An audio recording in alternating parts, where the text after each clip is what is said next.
Time to do some sketchy shit. Doo-dah, doo-dah. Hope I get away with it. Oh, da doo-dah day.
Hello, my name is Dan Hollifield, and welcome to Last Man Standing, or in this case, Last Man That Can Stand to Sit.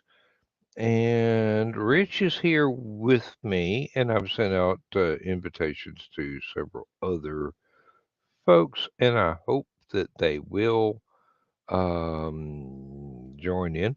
Donna, I just sent you a link. Um, I don't know whether you've gotten it yet or not, but um, Rich is a little bit preoccupied at the moment, so I am just going to sit here and freeform for a minute.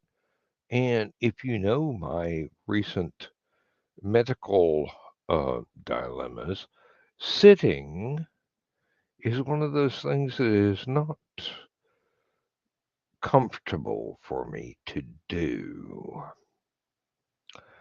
So I've already been in the chair for the entire 2 hours of stupid o'clock, and I'm gonna do my best to be in the chair for the entirety of Last Man Standing.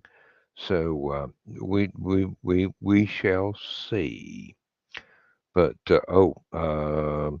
Donna says her link to the show has not shown up yet. So oh, I'm sorry. I sent it to somebody else.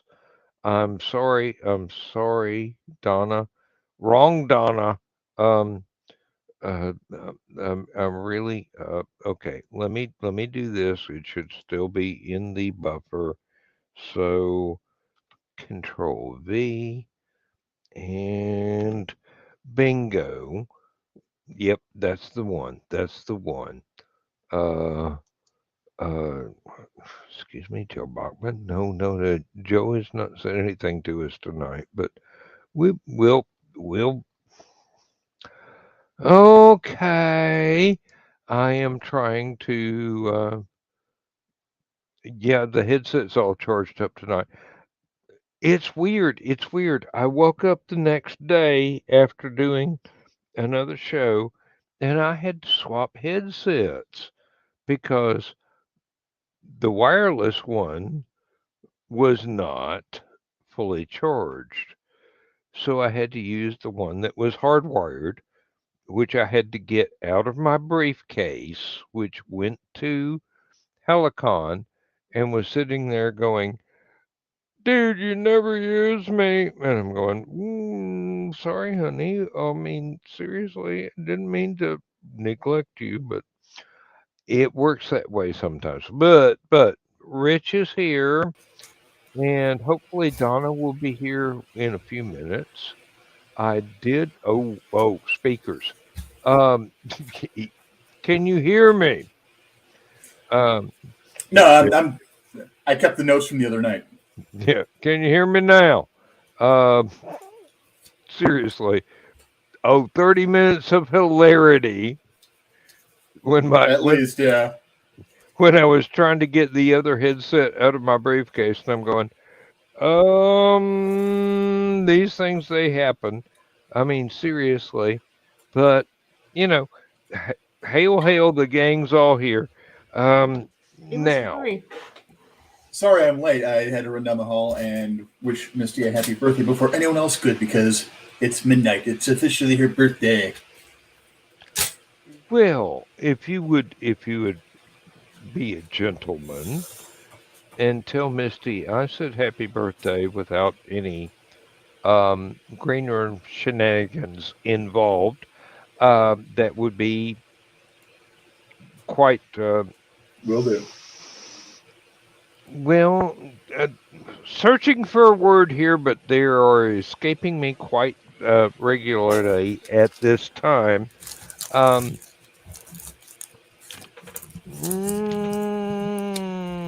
well, I just I really cannot wait for Misty and Lindsay to meet. That's oh my, oh my God! I think the world would fucking implode from the just adorableness of the entire. Believe me. Lindsay and Mrs. Joe Dog and several other folks that know her from different cons are just going to go, "Oh, this is going to be one of those cute overload things that will give everybody diabetes." I already And had that. yeah, and really, Wilfred Brimley's going, "No, no, you pronounced that wrong. It's diabetes." And I'm sitting here going, "Dude, excuse me, dead guy, shut up." Um, As of Friday, my A1C was only down to 6, or was down down to only 6. I will learn how to speak her eventually. It's not like I do it for a living and for fun. mm, So I mine is playing nice in the sandbox right now, and that is after you know all the booze from joining the green room and everything for the past few months, and um, the past month of Halloween candy being on sale and us gorging ourselves like mm. Romans.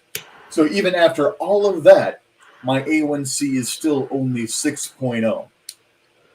Yeah, well, that's probably the coconut in the Mounds and Almond Joys. Uh, Well, but I'll have those on occasion. That's Misty's thing. I'm not really a coconut person. mm, I actually bought an assorted bag of candy that had almond joy in it. And I go, "Honey, I've got no teeth. I can't eat almonds, but I really, really, really love chocolate covered coconut." And she goes, "Well, buy some Mounds for us." And I go, "Why didn't I think of that?" So I did. They're almost going. Oh, Lindsay ordered me an entire box of Jammy Dodgers, raspberry Jammy Dodgers. Yeah, you were showing those off the other night. I have just tonight finished the last of them, and I'm going. Ooh, no wonder the doctor loves them. They're delicious. Now I'm craving jelly babies. Damn it. Oh, yeah, and those too, because I've actually partaken of jelly babies in England on a visit, and you have no idea how stupid gummy bears are once you've had jelly babies. Yeah. I actually do. A friend of mine, one of the main reasons I got as I was a pretty nerdy Doctor Who kind of kid, but he brought me even further into it because his family allowed him to tape it, and we would just sit there and we'd watch literally hours of Doctor Who on VCR back in the day, VHS. And Mm-hmm. for Halloween one year, he went as the Fourth Doctor, Ooh. and his parents were stupidly rich enough where they actually had jelly babies shipped from England so he could complete his damn costume. Oh. Oh wow. Well, I've got I've I've got to tell you, walking around London, munching on jelly babies and other things that you can buy on the street is an awesome experience. If you have the right guide, because you are from a different country, leading you around. We were trying to get to the Sherlock Holmes Museum at 221 Baker Street. We started off at the Sherlock Holmes pub, which is a way long way away from the museum. I've got a couple of pictures of those online. They actually allowed me to take pictures inside, and it is one of the most delightful pubs I have ever been in the 2 years that I have visited England, and oh Lord, if you have never had some of the pub food that is traditional, um, seriously, these are things that are supposed to be incredible, and they are. Um, I could not even describe some of the stuff they had on offer, but still, it was traditional pub food. Um, there was a lot of ham involved. I've got to acknowledge that, but it was if spam were actually good. hey, spam is great. No, no, seriously. Some of the stuff in England that has something that is a very close analog to spam is way more awesome than what we get over here in the States. Okay, I'll accept that, but you're talking to a woman who keeps 2 cans of spam in her pantry at all times. Well, so do I, but I also keep like 50 cans of pork and beans. Well, not pork and beans, but pinto beans.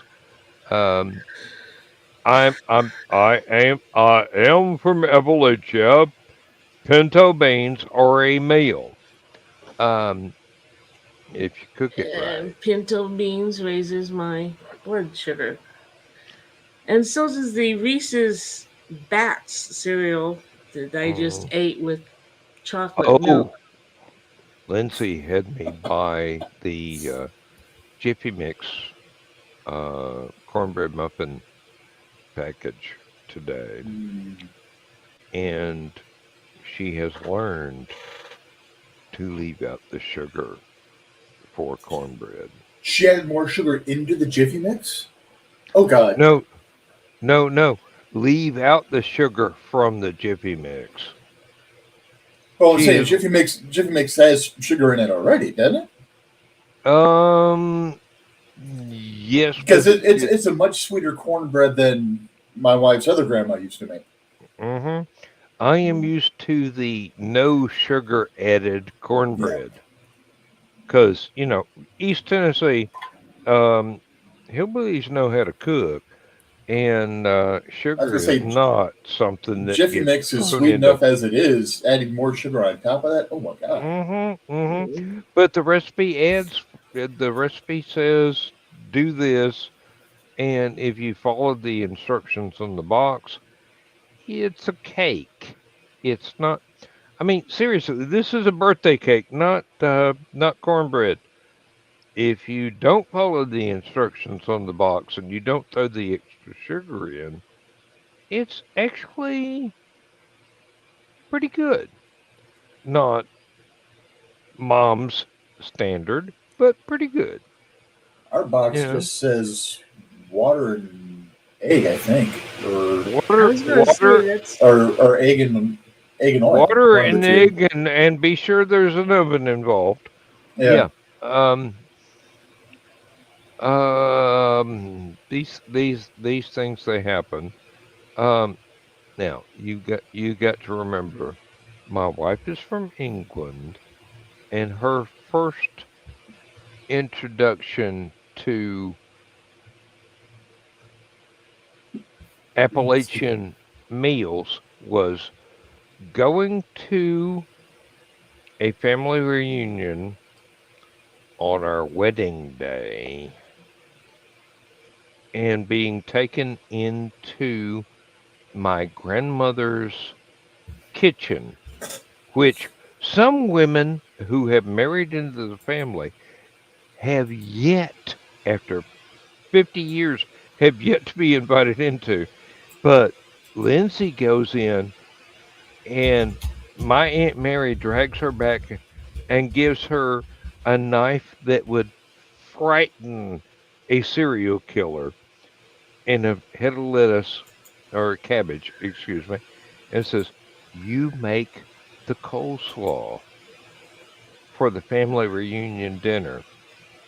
And Lindsay goes, "Should I stab myself or just try and chop this cabbage?" And basically, coleslaw was really good, and Lindsay didn't stab herself. So, um, so. How do you feel about cinnamon in your cornbread?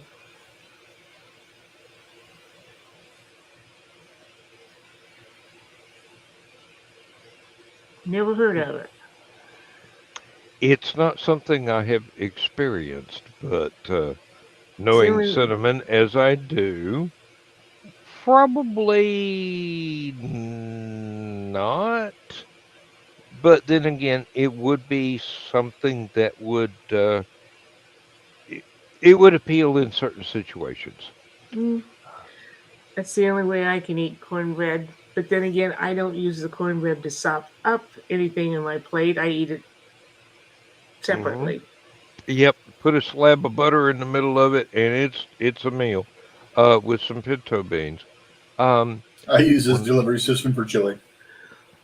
one of my absolute favorite things is Dale cornbread and buttermilk in a tall glass.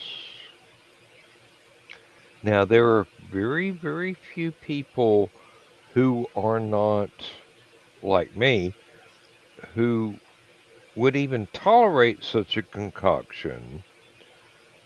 But it's one of those things where I can actually sit there with a tall glass of cornbread and buttermilk, a big spoon, and a huge slab of sharp cheddar cheese, and go, sorry, I'm not eating nothing else for 48 hours. Okay,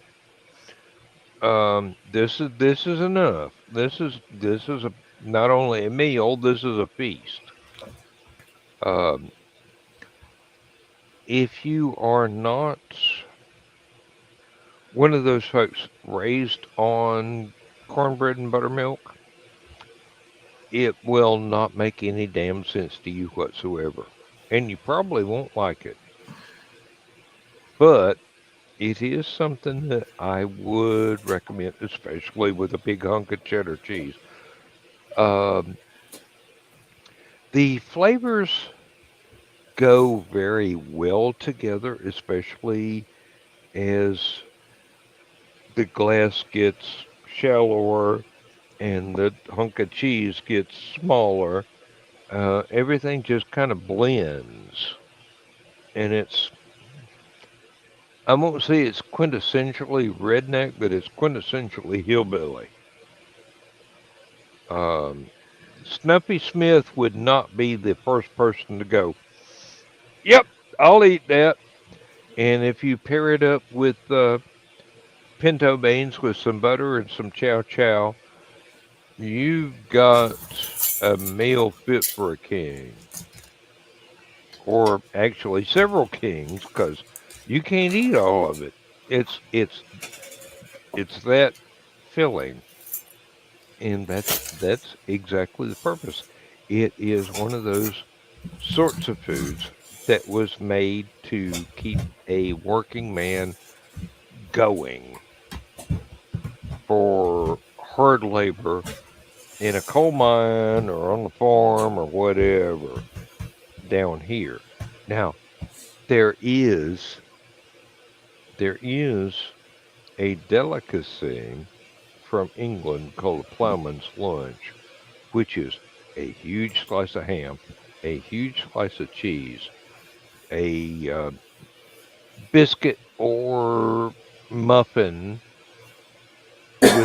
without sugar in it, and some Branston pickle, which is, if you don't know what Branston pickle is, um, it is a spreadable relish that is um, very complex chemically, but very simple in design, and it kind of well, it doesn't take the place of mustard or horseradish or anything else that you might want to put on a slice of ham, but it it's sweet as well as savory at the same time, which is a hard thing to do, but they managed to pull it off. Hard So, thing to do, but when you find it, it is freaking awesome. uh-huh, and you can.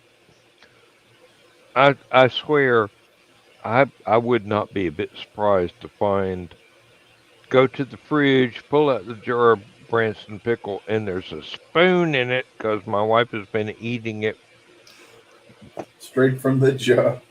straight from the jar. Yes, like I would do. Oh,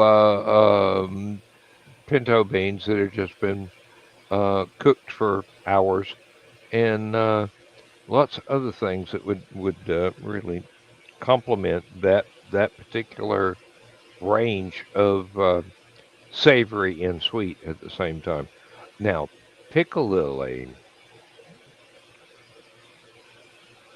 I have tried. I have really tried, and that is a mustard and other pickled things mixed together. I can take it in very small doses, but I'm serious.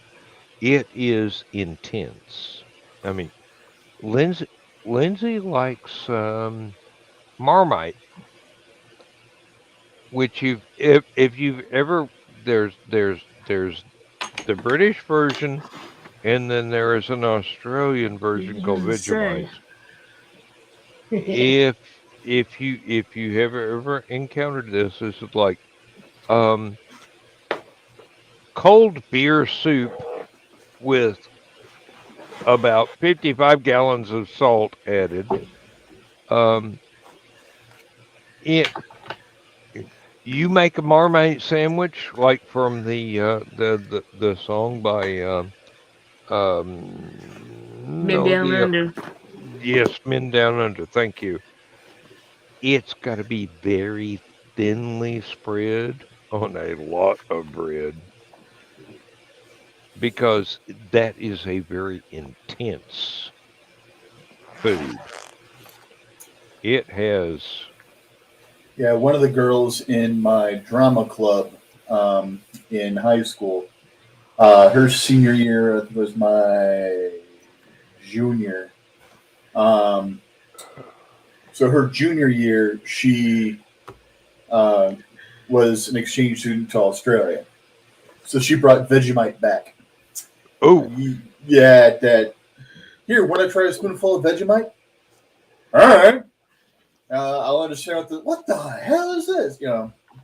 It was not pleasant. And she laughed her well, ass off. you put too much on the bread, didn't you? No, it was just she had a jar of it. Here's a spoonful of Vegemite. Try it.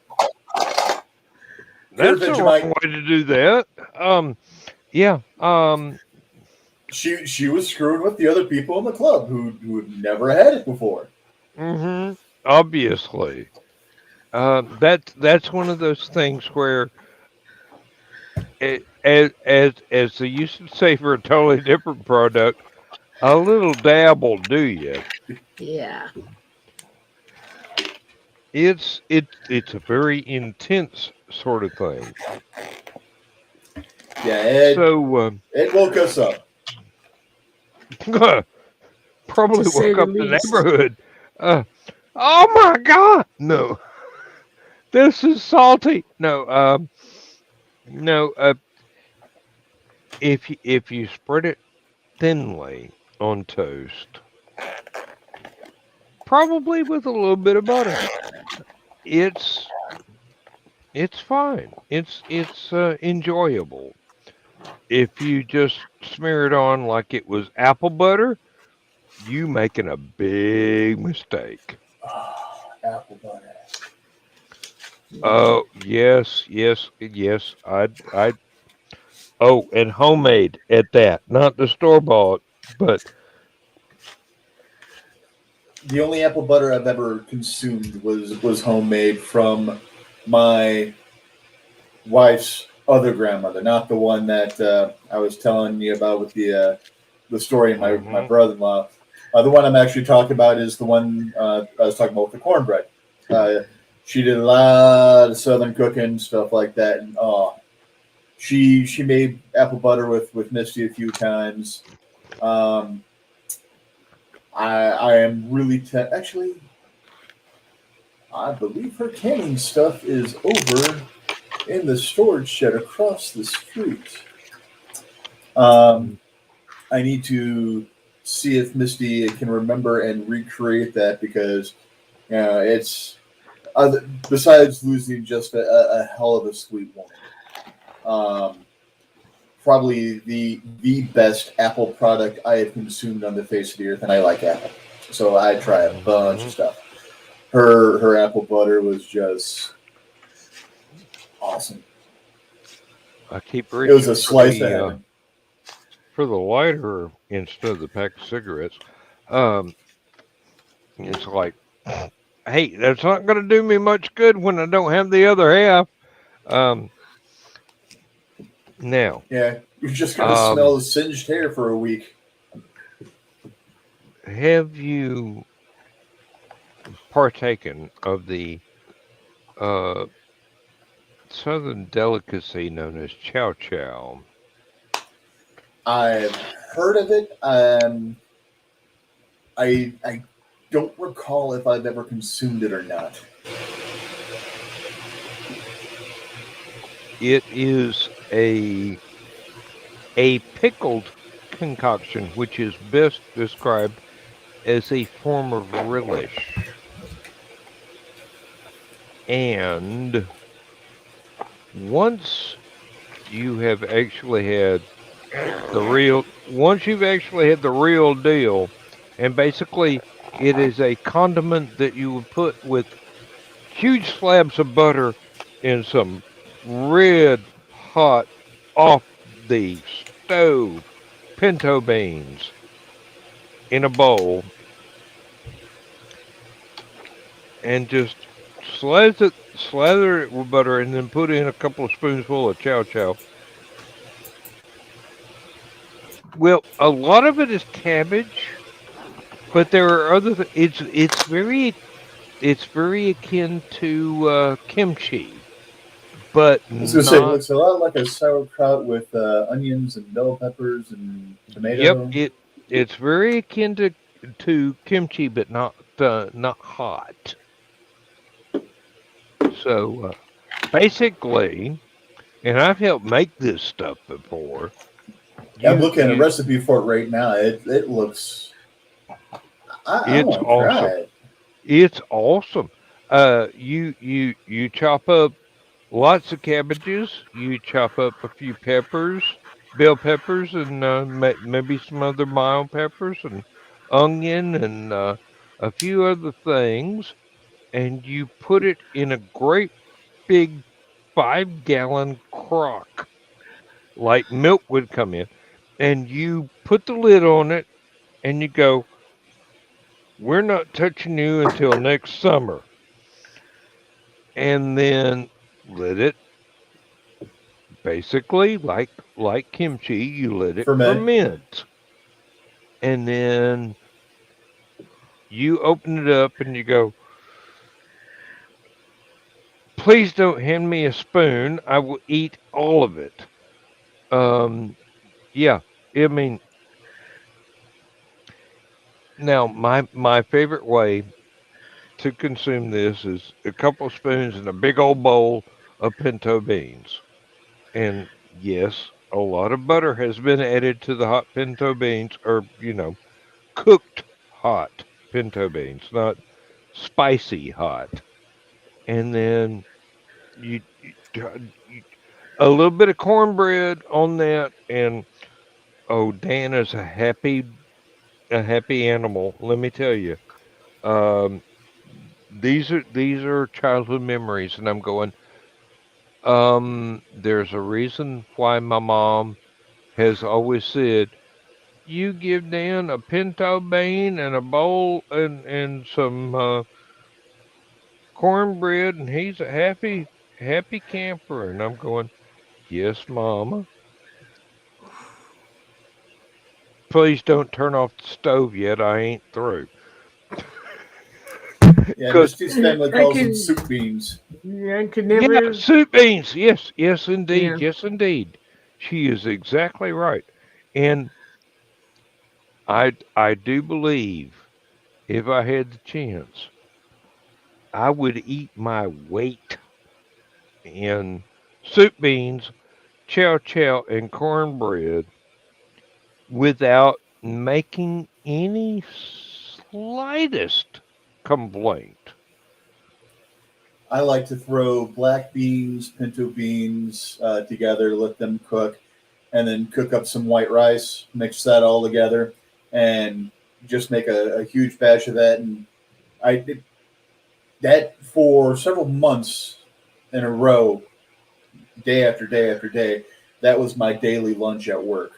Hmm. Um, that broke up um, the monotony of um, white rice, salsa, and some Frank's red hot sauce that I ate for lunch for years.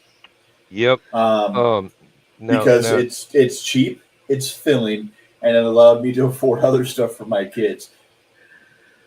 well, affording other stuff for your kids is a primary thing, but That's why um. you like to eat cheap. Oh yeah. And I've raised lots of kids and fed them well. Um, even though I wasn't usually the one cooking, but sometimes I am allowed in the kitchen. Um, I I used to I cook did. more than Misty does. She's she's learned not to fear the kitchen. My father-in-law is kind of an ass, and he would make shitty and snarky comments about my mother-in-law's cooking sometimes. About so she she became afraid of the kitchen because of the shit she was listening to her dad Mm, spiel. yes, that is very unfortunate because it will drive somebody away from having fun in the kitchen. And And I grew up with, what's this do? What's this do? Okay, don't do that again. What's this do? yep, I grew up with listen to your ancestors when they tell you that's enough. Stop adding that. I mean, seriously. And we're talking deep Appalachia. Um, I just have one question. yes, dear. What's this thing called kitchen? It's a room where the That's the place where Carl gets the coffee from. Oh, okay, I know that place. it's a room where the refrigerator sleeps. Usually, Um, well, unless you keep it in the garage, in which is it's more than a fridge. It's a biological disposal unit for nosy neighbors. Um, well, for some that have the I butler's didn't say pantry, that. I sometimes didn't it's in say there. that. Oh, no, no, that's the deep freeze out there. My version of the deep freeze is 25 feet down as far as the backhoe can dig. Um, What's this freeze thing that people talk about? I don't know. It's something to do with ice cream.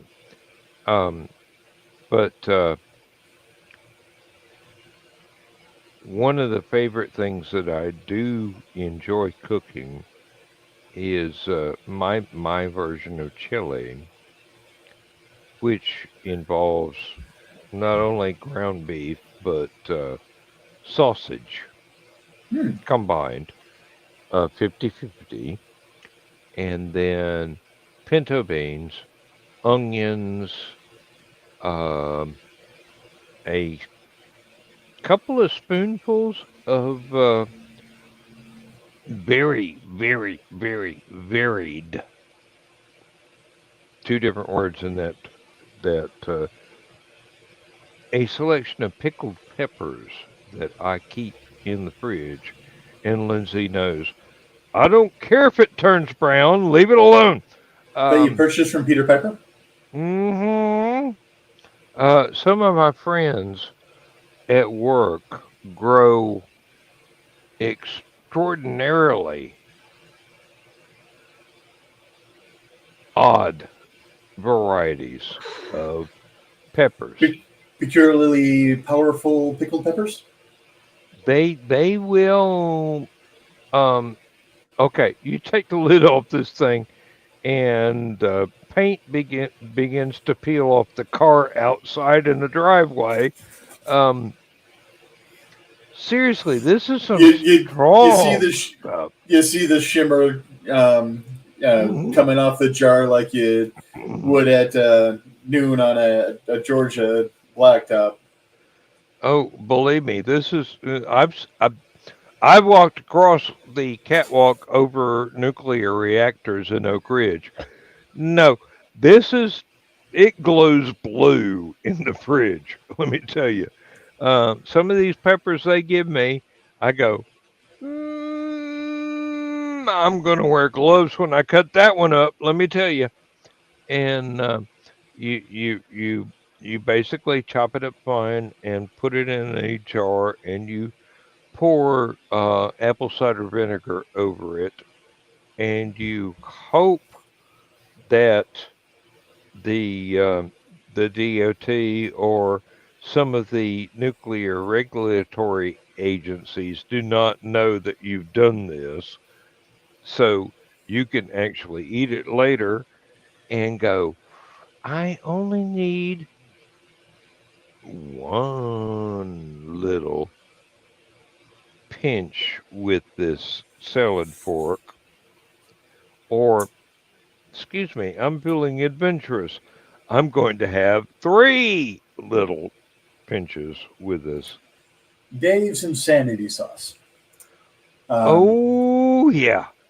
So the first time I experienced that, a friend of mine, when I was still working in the factory, brought it in, and he was letting people try it and stuff like that, and put a little dab on my finger, tried it, worked on presses, for a good portion of the day, because at that point in time I was actually one of the processors, so I was changing molds, stuff like that. So grease all over my hands and everything like that. That's coating the hand that I touched the Dave's Insanity sauce with. Hours and hours later, I go to the restroom. Oh, Yeah. oh. I'm like, how the hell did I catch something? I haven't done anything like that. Why is this burning? And then a little bit later, I realized, oh, hey, I forgot to wash my hands after touching the hot sauce. Mm-hmm. And then after three washes, it's still burned. Uh-huh. The important thing is, why is this burning? Yep, I have actually done that. I managed to finish before dropping to my knees. Like, oh my god, this pain is intense. Yeah. Now, one thing you never do. One thing you New slogan for hot sauce. This will burn your dick off. One thing you never ever do is forget to wash your hands after handling some of these really hot peppers. Habaneros and up, yes. And then go, honey, you want to have some fun? Oh. No, don't do that. Let me tell you, don't do that. That's the wrong definition of a hot time in the bedroom tonight. I mean, an emergency room was almost involved, but oh, Donna, don't laugh.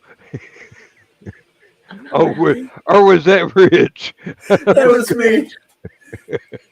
I'm just sitting here, Talking about innocent as can be. Just listen. Talking about needing to supply milk for your. Mm-hmm. Now, this is the reason why. What is it called? Sour cream was invented. It kills the pain briefly. Briefly is the operative term. And then you go, I did not know nachos could do that. Now, I actually had to call into work one day and go, I ain't coming in. I'm sorry. Because a friend of mine took me to a party and they had nachos with jalapenos as part of the hors d'oeuvres.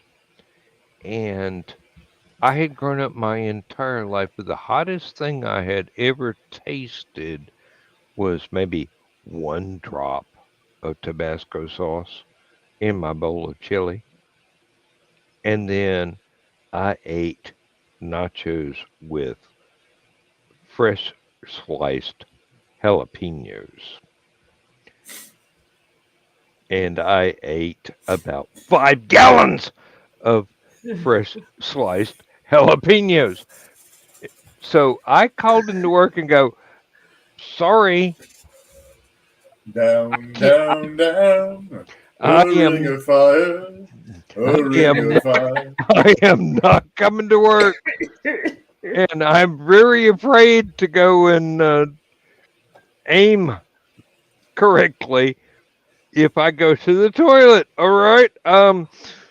This is. It was Talk about your fun. acid ass. Oh my God. Pepsid AC, don't touch this. I mean, seriously.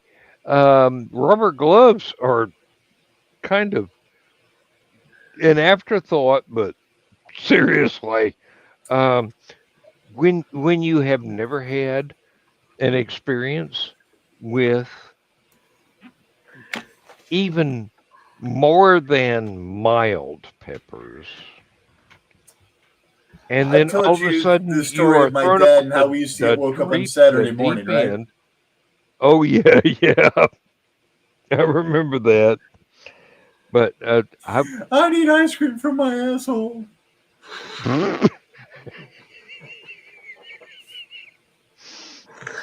Welcome to the Flaming Bum and Penis Show, folks. now and still I do have that jar of pickled peppers with a huge variety of things that I did not grow, but people brought in from work, and there are guys at work that go, "Oh yeah, California Reapers. Those are really mild," and I'm going, "You son of a." That's as bad as Carl's story. Before he went to work for the state, he worked at the migrant workers camp up in Hoopston. They had like a daycare thing or something up there, and one of the older senors took a liking to him and brought him some peppers, and he ate them, and he went back the next day, and he's like, "Man, those really burned my lips, and my lips got all swollen." And she apologizes, and he said, "Oh no, I want more of that." Mm, that's a brave man right there. But you Um. you were talking about the chow chow. Oh yes, yes. Carl would not be able to have that because my mostly German DNA husband cannot eat cabbage.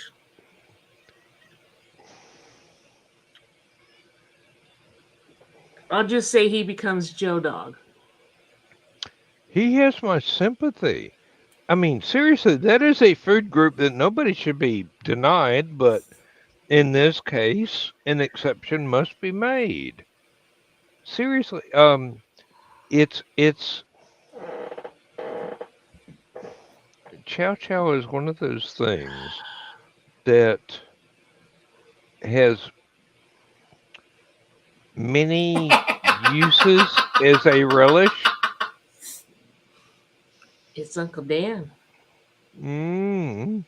Oh, the kitty is trying to find my voice. Mm. He recognized your picture the other night without I hearing your voice.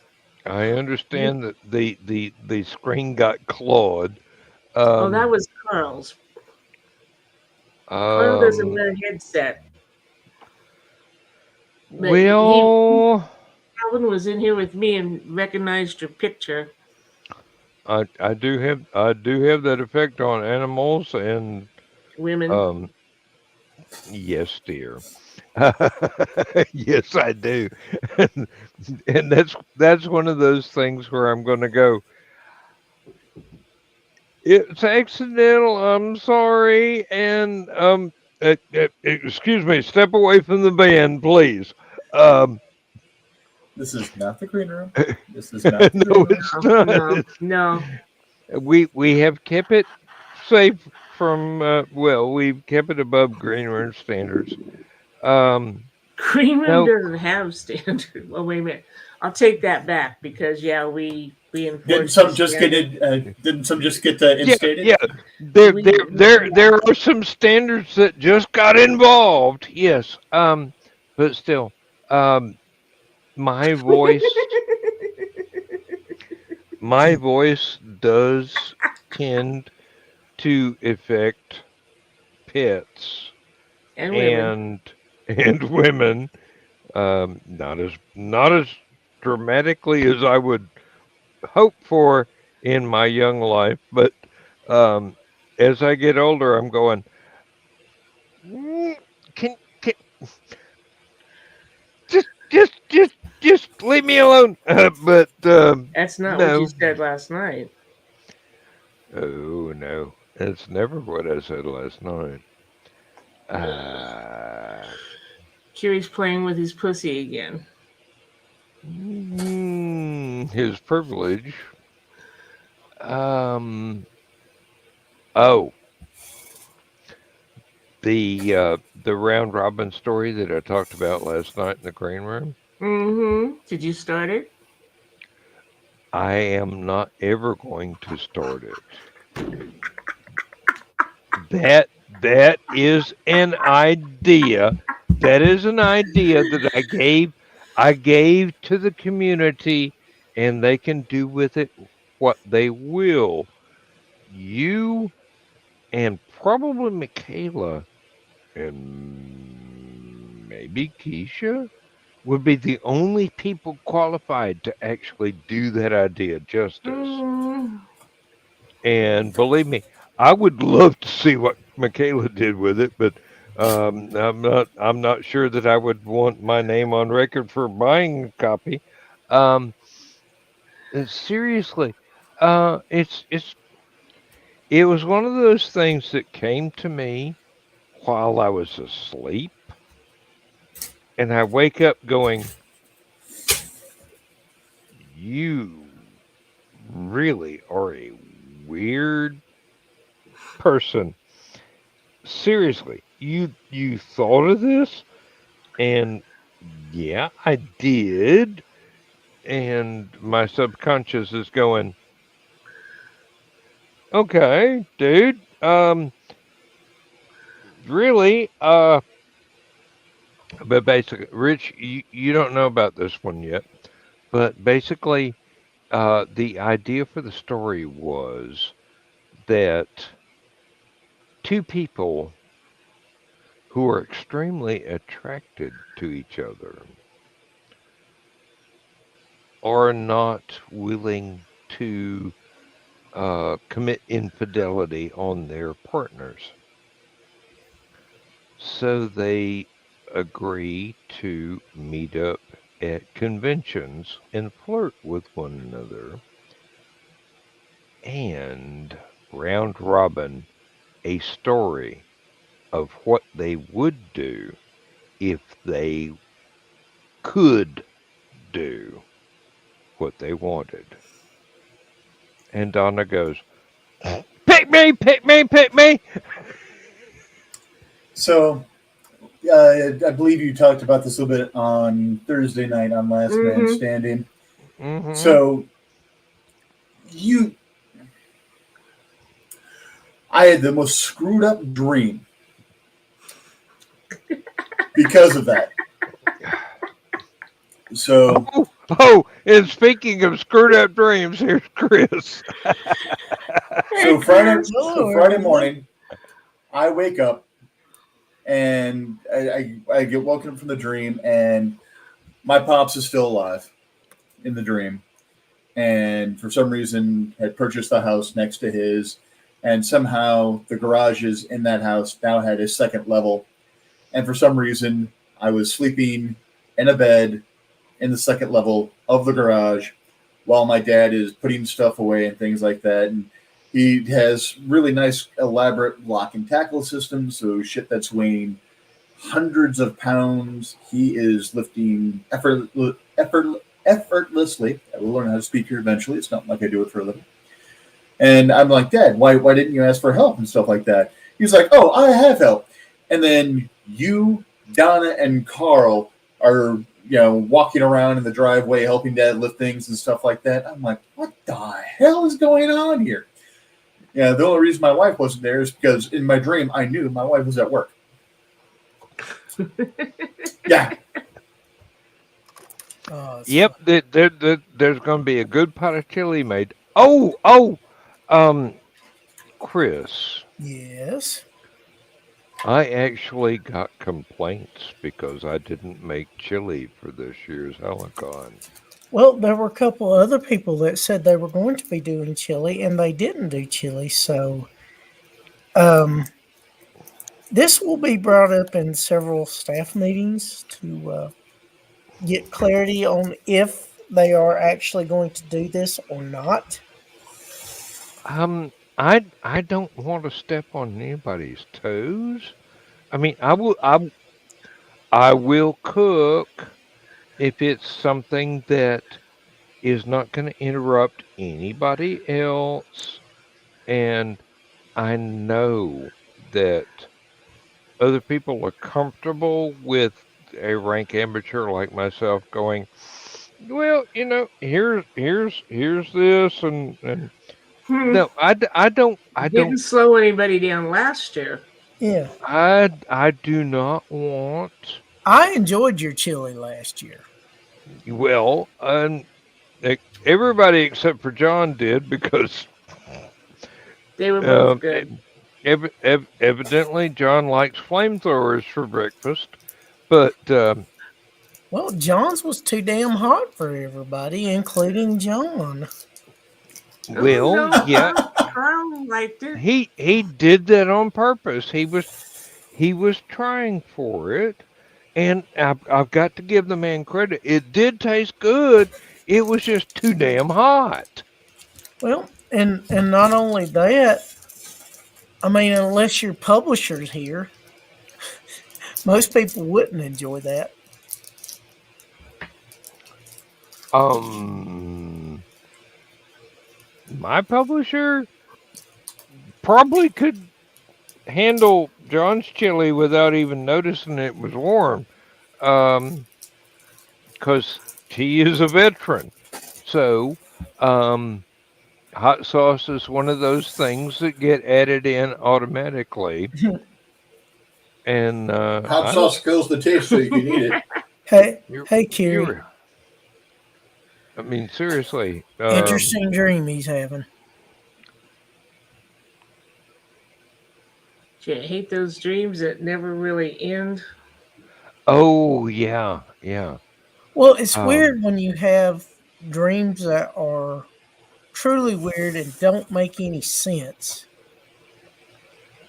And then you have some that are so realistic, but there's something you know that makes it impossible for it to be actual reality.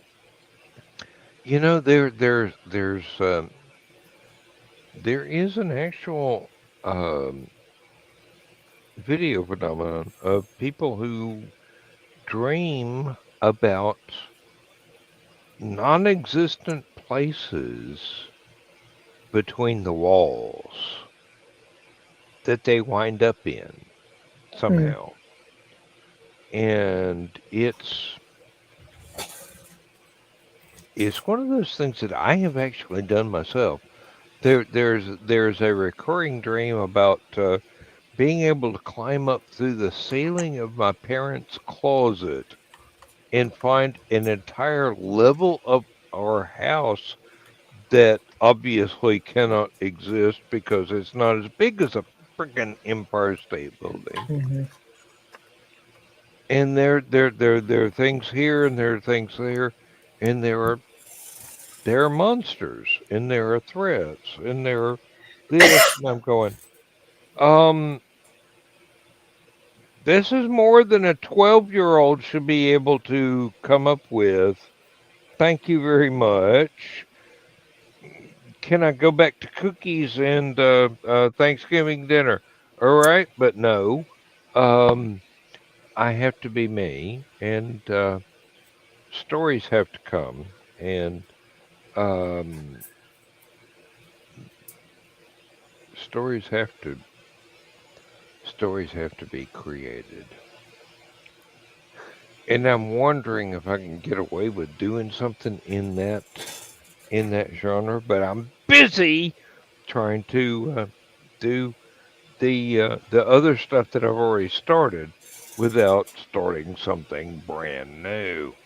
But the idea that it is quite common for people to dream about the interstitial places between the known and the can't possibly exist in this universe,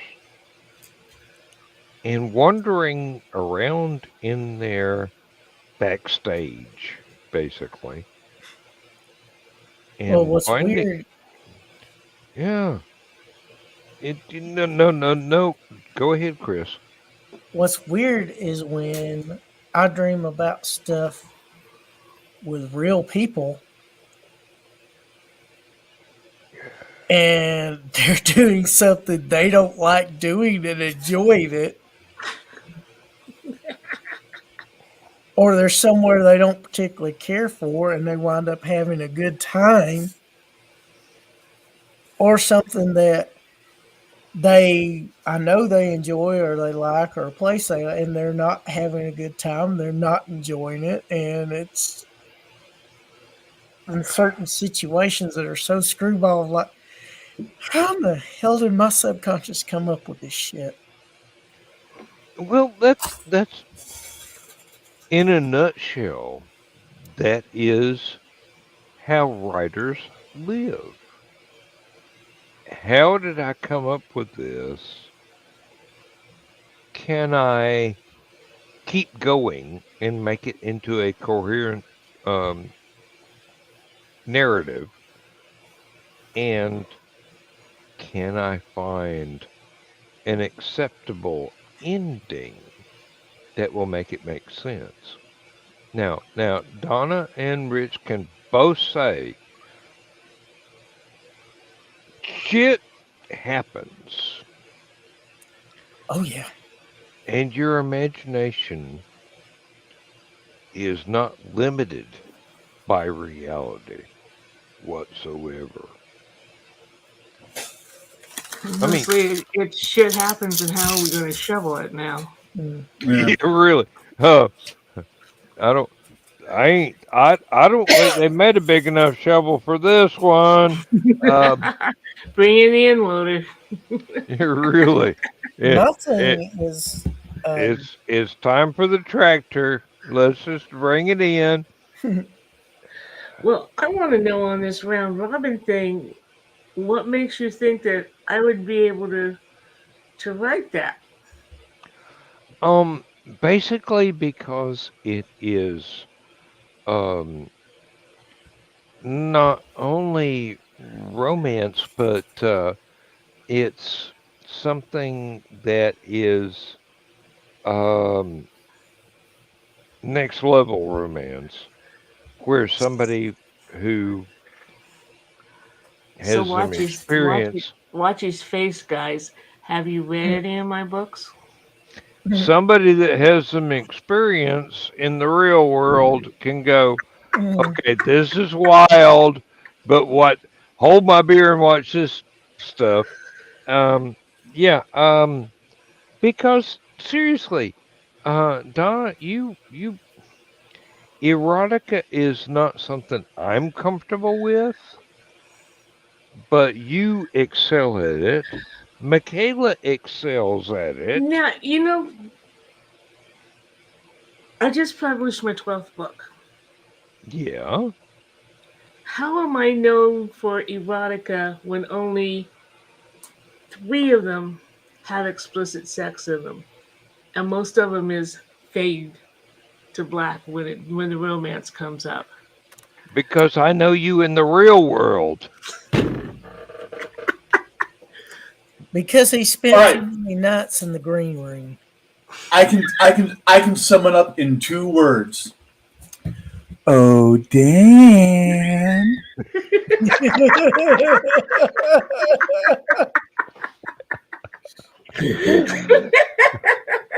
Am I wrong? No. No, she wouldn't be laughing like that if you were. Oh my God. Oh, She's like, well, it's me. And yet one night it didn't work. And there were 2 of us doing it, and he still slept on. I don't know, maybe he was having dreams of 2 of us. Technically, there's 3 of us because I was throwing some Odans in there too, That's true. just to see how that would affect everything. Shall we just say that my dreams seldom involve threesomes or foursomes? Um, Yeah, it is going a little far. Two Even The for tag me. teams. ones, Whoop, there it is. yeah, the hey, ones I remember rarely involve good things. and I have come to grips long ago with the fact that when I sleep, there is nothing that can interrupt it except an emergency. And no, Mm, I don't mean nuclear bombs going off. I mean, there's a child in danger. Oh, okay, I'm awake. Um, I have slept through tornadoes. I've I've I've slept through you talking sexy. What can I do? I He mean, was wore out, Donna, totally exhausted. He must have been that night. But speaking of that, this new book that I have coming out only has one explicit scene in it. I mean, and it was a limo ride. You have to do that. I mean, it's called for, right? Of course. I have this cousin that I've not met yet. In fact, it's my cousin's wife that I haven't met yet, and she wants to get the book, and I'm going. The first book of mine that Mary, it's got explicit sex in it. You know, she never answered, so. I mean, I would have no trouble with giving my mom these books because, I mean, let's face it, my mom's one of the reasons I am what I am. But you know, here's somebody I don't know, and I like. I'd still kind of like to be friends afterwards because not many cousins on my mother's side do I know because her side's kind of died out. and one of the things I do secretly fear, and I really shouldn't, is my mom reading some of the stuff that I've written that is really, really, really vanilla, but it may not be vanilla enough for mom. I mean, seriously, um, I my my concept of writing um something not racy, not explicit, but romantic is to let the reader use their imagination. You hint at the Hmm.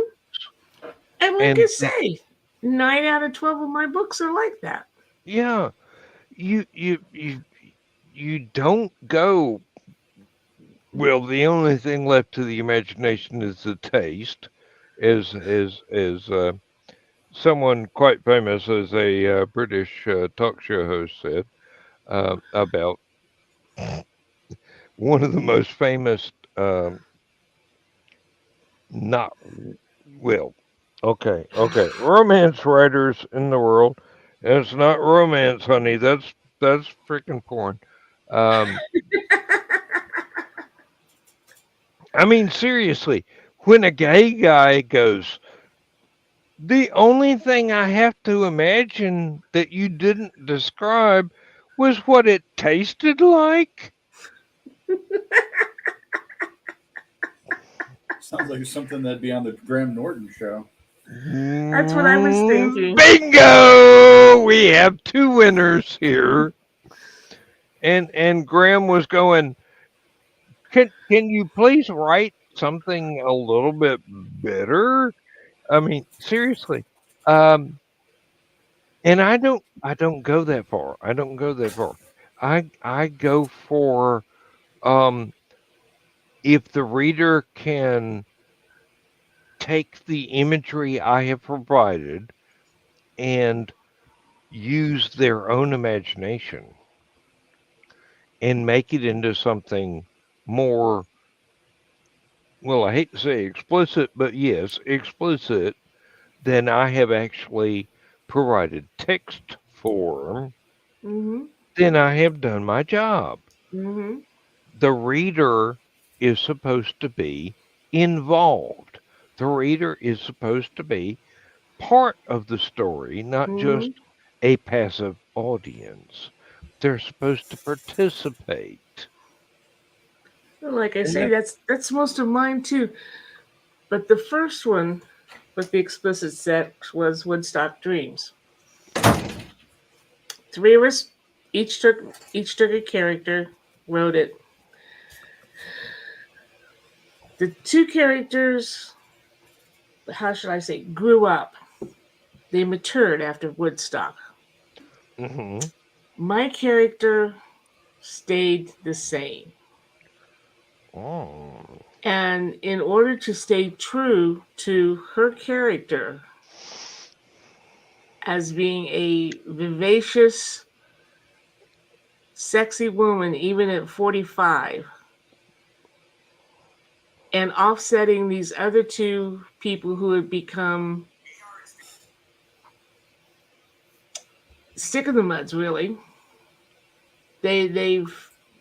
They've left behind the love generation. They've left behind the revolution. They've joined corporate America, so to speak. hmm Had to go a little deeper. Had to go more explicit with her. Sometimes you've got to write to the character. yeah. And I found that out with Tom Darby, especially since I went from this is a fun romp, but how did he get there from here? Or how did he get here from there?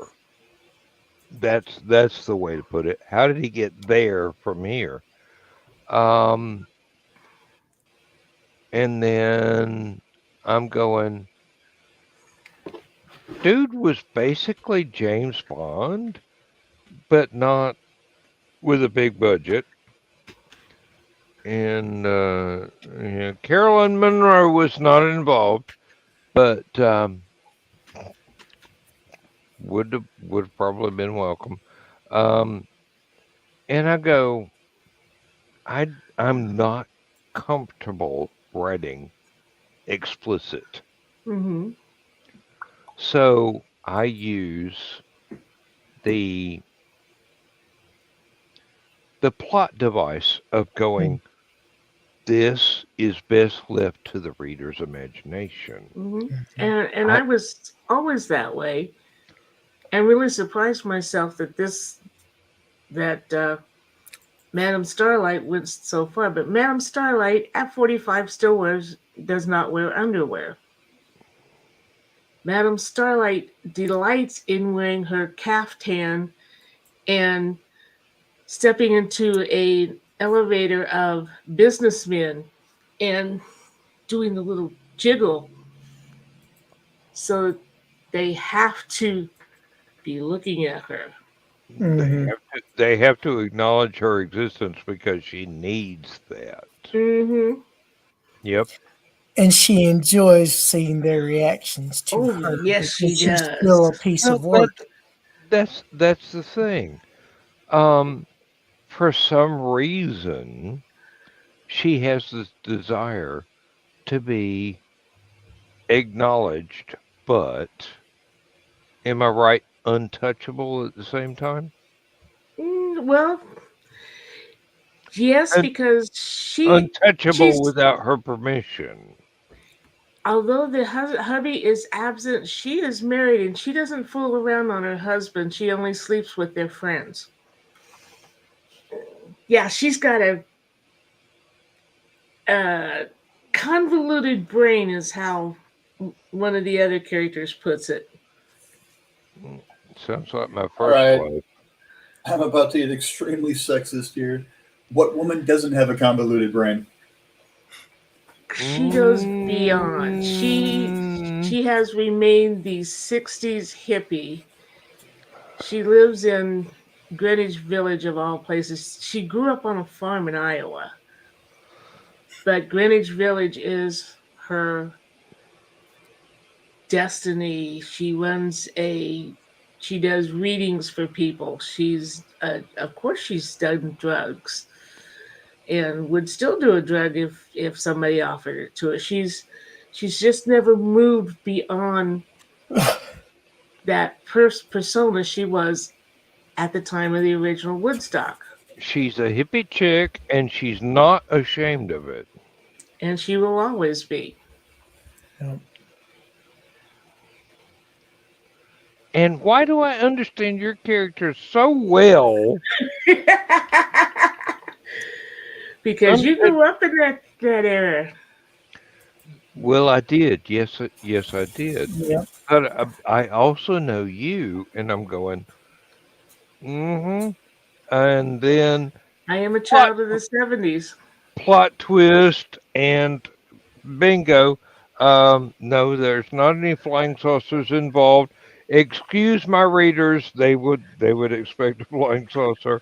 Um, oh! I had fan mail today. Mhm. There was a guy that went on Amazon and is going, I'm looking for more Tom Darby stuff, and I'm going, where he's going, where is it? Have you moved to a different publisher? And I go, I'm sorry, my publisher has had some distressing family issues over the past year, and he is not fully recovered from all of that. And I am low on the totem pole, but I'm hoping that my position for publication will move up soon. And I'm going, dude, you like Tom Darby? Seriously? Um, you haven't the faintest idea where I went with this character. You haven't the faintest idea where I went backwards in time with this character. And then to know that it's going to be really hard for somebody who hasn't read everything to reconcile themselves with 68-year-old, 78-year-old Tom Darby before he got reborn again. And yes, Donna, you know exactly what that is. But you're one of the few that has had the glimpse ahead into that because uh, well you've read the book and you've had access to my online notes and you've had access to the proposed stories that the publisher has now. And I'm going, there is a reason why this character talks in an old man voice. And it's because he's already died twice and been resurrected and doesn't like being 25. Um, That's he, because he lived in his previous lives. mm-hmm. And that's the thing. How many previous lives can I put him back through? Um, now that, Before you break him. oh no, he's been broken already, Hmm. several times. It's that Well, maybe he gets a little bit healed each time since the original breakage. Good point. That's a well, very good point. the thing is, he's looking for love in all the wrong time streams. Um, There's a song for you. Well, hell, that's life. I mean, there's some people that have the best I know, luck in I the know, I world. know, I know. Tom Waits could do it better, but But, it's you're stuck with me. Um, but there's people that have the best of luck. Finding love, if it's temporary or semi-permanent or permanent, and there's other people that got the shittiest love life luck in the world. it works out that way, and sometimes, and no, seriously, sometimes you have the most interesting character that has the worst luck whatsoever, and you have to go through the bad times as well as the good times. Yeah. And And usually there's more bad times than there are good. But hopefully he does have a few moments where they are good for a little while. But yep. all of that He just got me thinking about a website for bad Doctor Who erotica fan fiction, looking for love in all the wrong time streams. River Song is not the be all and end all, but Well, oh my Oh, goodness. yeah. I can't I'd remember. hit that. Captain Jack Oh. Harkness.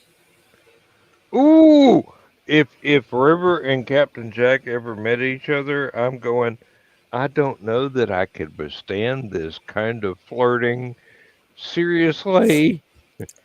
Well, I can't Uh, remember the two young The ladies Earth would that fall off authored its it, axis from the but simultaneous panty drop between men and women if that ever happened. oh, What were you there were and imagining, Chris? Sorry. there were two ladies that I met at Worldcon in 2016 that were authors of this novel called Time Bangers. That basically had females that went back through time and had sex with famous people. I'm gonna have to look that one up. really, Oh. If David Bowie wasn't involved, I don't think that I could stand it. But I Hey, think hey, I Napoleon like was one of Bowie. them. mm, But the two authors, oh, I oh, can't remember oh, oh, oh, oh, Chris, thank you. what. Now I Dan have just had a timegasm. now I have a version of something I cannot write in my head going, "Oh, even do you even know?" Mm, oh Lord.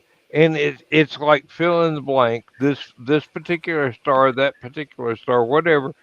And I'm going, I lived through the 60s, but thankfully I was only 5, all right?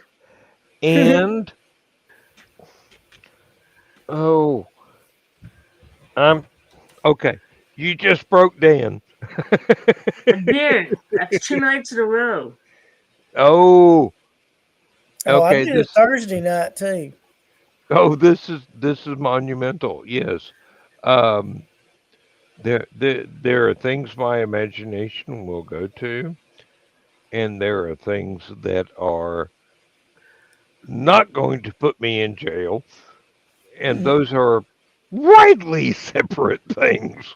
And Donna got to find out I could be a bit of a smart ass myself. Oh my, yes. Oh, we knew that. Oh my. Yeah, We he we really showed himself. That was oh we rejoice. Donna enjoyed it. it We was great. rejoice in that. Believe It me, was Chris. great, You except for the you part where I almost died. well, Yeah, I I mean, got you with that good with that one. I don't remember which one, but I remember one of them I got you good with. Yeah, it's a good thing we don't exactly remember what it was, because yeah. Unfortunately, if it was Thursday, there is a photographic record. Um, I Well, think he it did was spend after. a good part in the after show, yeah, after you ended the stream. Mm-hmm. Yeah, yeah. I oh, didn't do it on oh, oh! broadcast. Yeah, if your headset had been working, you probably would have heard Oh God. We actually had an after show to the after show Thursday Mm-hmm. night, Yep. and Joe Dog is going, dude, that would boost our ratings, and I go, dude, that would X-rate our ratings. Yep. Excuse me. Um, Especially that time when Dan told us we all were number one. Yeah.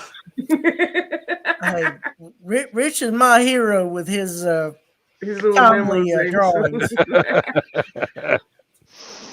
oh, uh, I wondered why there was a reason that I woke up with two different microphones plugged up at the same time. Because they were both dead.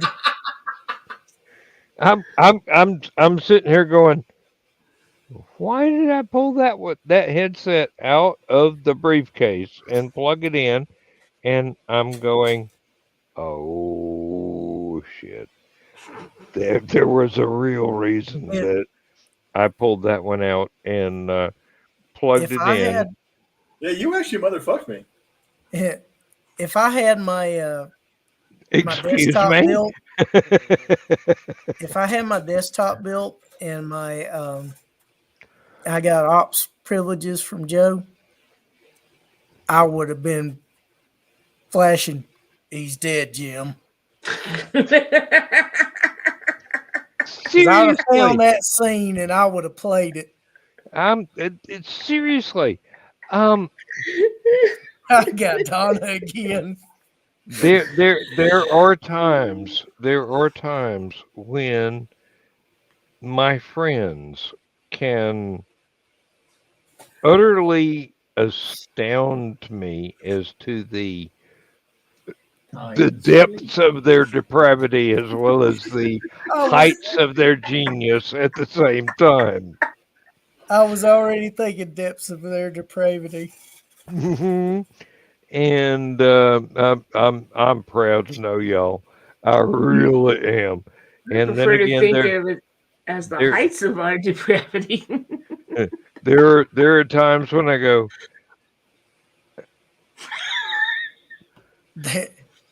I, Yeah. Donna, there are heights to it and there are depths to it. I ain't going there. This ain't the green room.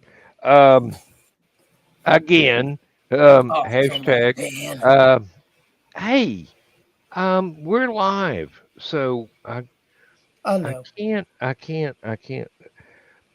But keep thinking about that scene from the original Battlestar Galactica, the one where Starbuck lands on the colony of prisoners, and adulteress, whatever her number was, says, oh "Come oh on oh now, oh tell us what's Starbucking." yeah. Um. Oh, that was the original, wasn't it? Yes, Oh it was. dear. Um. Um. I think I almost broke Rich with that one. My blushes. I'm serious. Mm. If you saw a One of difference, my you could favorite see why shows she growing up. was one. When people watch this or Stupid O'Clock and they go, "Oh, come on, Dan," they don't know what they're asking for No. because people that have been in the green room found out what they were asking for. And we enjoy it. Well, And some of them's lives were not the some same. do, some don't. But oh, good gracious, good golly, Miss Molly. Um, there are Goodness times gracious, great balls of fire. when I go, did you just say that? Mm-hmm. And there are other times when you go, "Mm, yeah, you said that and you meant it." Um, As Ray Stevens would say, yeah, did. she got moonshotted. Yeah. Yeah, It's so too late. She's you already. hussy. Don't look, Ethel. Um. She got Done free been throw. incensed. Oh. Um. Heavens. My imagination can go in so many different directions at one time, and then it can go, "Are you sure you want to go there?"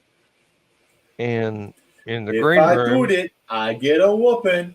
I I it do it. do it. Yep. in the green room, I go, "What's it gonna hurt? Nobody'll know. Go there, go there, go Go there, there. go Go there." there. Yeah, And and everybody else Nobody in the will know green but the room's people going, who come are on, worth man. it. Come on. oh, Hey Dan, seriously, yes, it's yes. the string theory that breaks the yo-yo. Oh shit, I should know that. Oh, mm. Oh, uh, word to the wise. If if you're ever to con with Doc Travis Taylor, don't ever get him talking about string theory because he will get like me on about half a bottle of Impassioned. rum. Oh, impassioned is not the word. Rude is what I was going for. He will he will bend your ear and twist your imagination further than you are quite willing to go. Who is this again Because now? Travis Taylor, Okay. if you go to LibertyCon this year, he's going to be one of the guests of honor. Okay. And no, seriously, don't don't argue with him about string theory because he has very strong feelings about the incredible stupidity of that. Oh, I So, and he's a physicist. Well, no, he's a rocket scientist, but physics is one of the things he knows. I I have no plans on arguing with Travis about anything. I would be more likely to share beer with him, kick back, and hear him tell stories of whatever. Hmm. That's something he would enjoy. That is the best way to approach stock is just to go, dude. You did that thing on that TV show.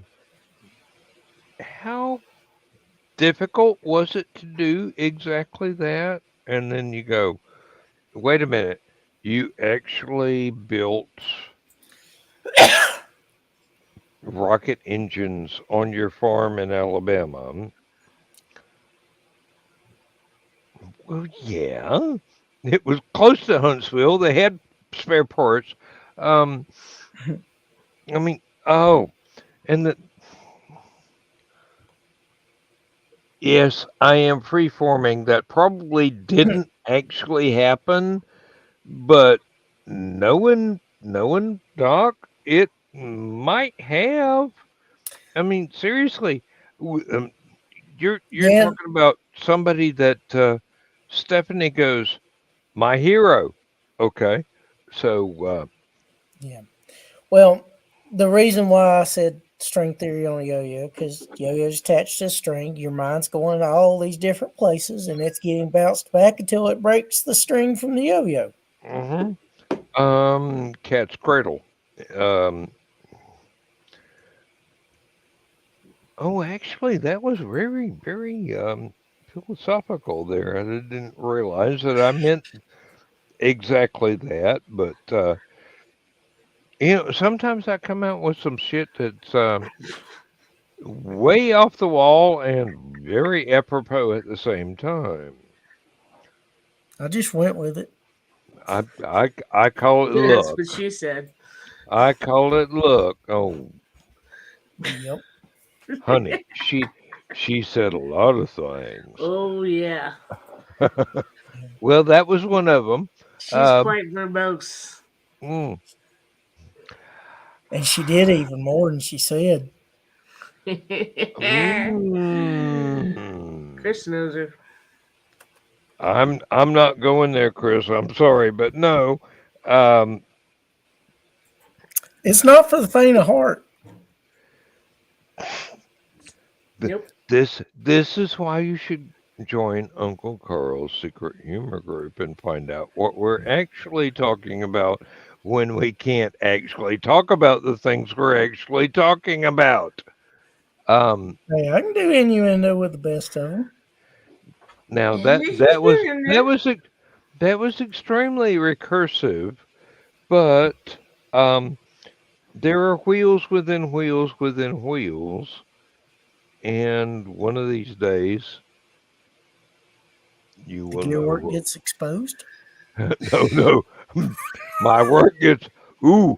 Um, I'm not hoping for exposure here. I'm still Oh, wearing I'm gonna pants. just be talking exposed. about Excuse me. wheels. I'm not talking about anything else. Hey, If your mind goes there, that's fine. That's you do hey, you. My my mind mi- lives there. my mind goes in very odd directions at very odd times, and it's not totally under my control. And I don't have a therapist, so that's perfectly fine. But if I did, they'd have a nervous breakdown trying to keep me under control. Um, I Dan, I just figured out what realized my the unofficial title was this weekend, this oh, past weekend. Yeah, it came to me. I'm like, I'm a damn squirrel wrangler.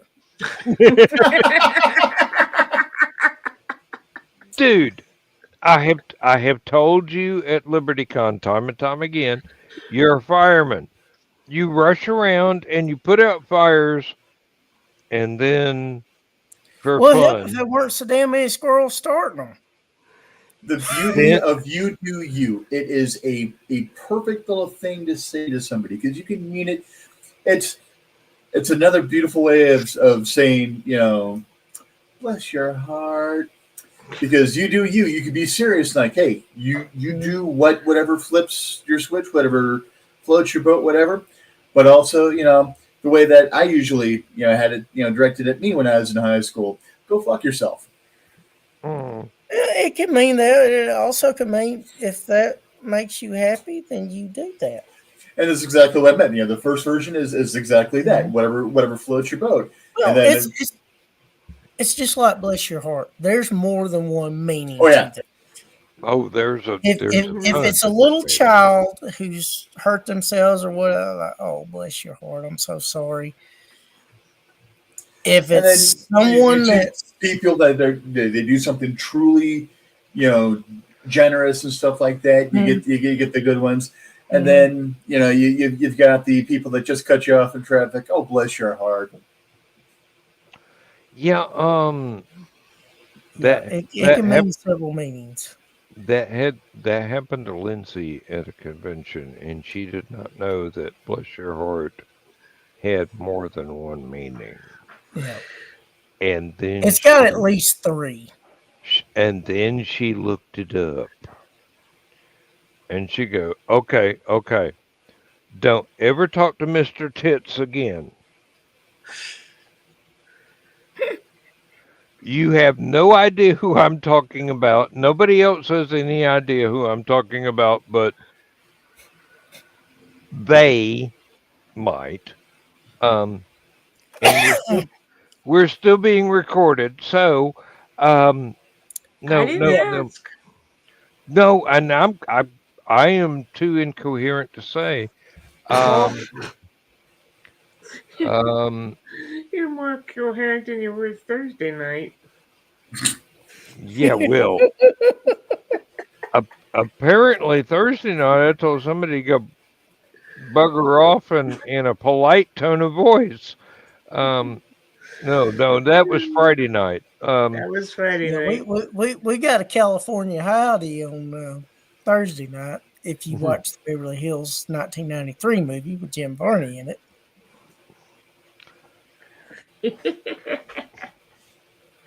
Hey, Vern. Um, mind if we bring this Christmas tree in here? Oh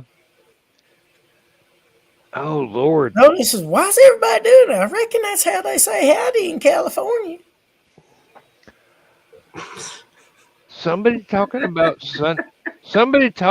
sunny beaches. Yes, I remember that one. And I about broke Donna again. Good grief. Maybe I shouldn't have cut him off in traffic. Oh Lord, I thought it's funny when they pulled the please, Uzis on them, they pulled out the shotguns. people, please. I know this is public, but we're way funnier when we're not being conservative about your delicate ears and what you might be hearing or seeing. And hey, if I were Michaela, I'd probably be pulling my shirt off about now. But no, um,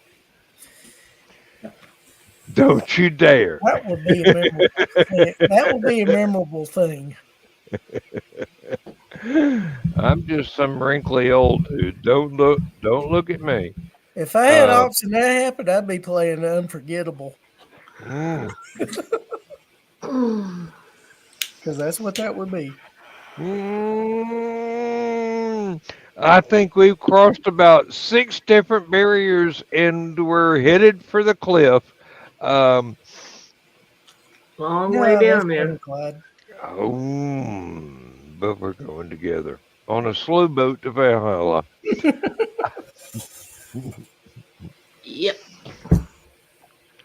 I'm Oh, captain. and there are a lot of people that don't have the faintest idea what we're talking about, but you will one day when it comes out. This story has yet to be written, but it is being written, and thankfully it's going to be written by somebody a lot more talented than me. So, And in response to what you said just last here, Kiri, there are assholes, and then there's our kind of assholes. Know the difference. Yes. Kiri, there are times when I suffer from this verbal diarrhea where I don't care what kind of shit comes out of my mouth. Being an asshole and being willing to admit I'm an asshole has saved me from so many ass beatings, it's not even funny. Several times in college, just being me, cutting up, just being an asshole. Someone's like, "You're an asshole," and they're getting puffed up like they're about ready to kick my ass, and I'm like, "Okay, yeah," and this is supposed to, This is a surprise. elicit what reaction? And they're like, "What? I know I'm an asshole." That has gained me so many more friends than it has enemies because people are ready to kick my ass, and then I admit I'm an asshole, and they're like, "You just admitted to it." Yeah, my parents named me Dick. I get to live up to it. Mm-hmm. And of course, Misty right now would be yelling, "You don't have to yet get up or live up to it." I learned how to speak here eventually, and I reply, always, "No, get to. It is a privilege, not a It's right." not a responsibility. It's a privilege. That's like in high school, I called somebody a son of a bitch, and he says, "Yeah, she is. I didn't know you knew my mother." Okay. Well, no one's half the battle.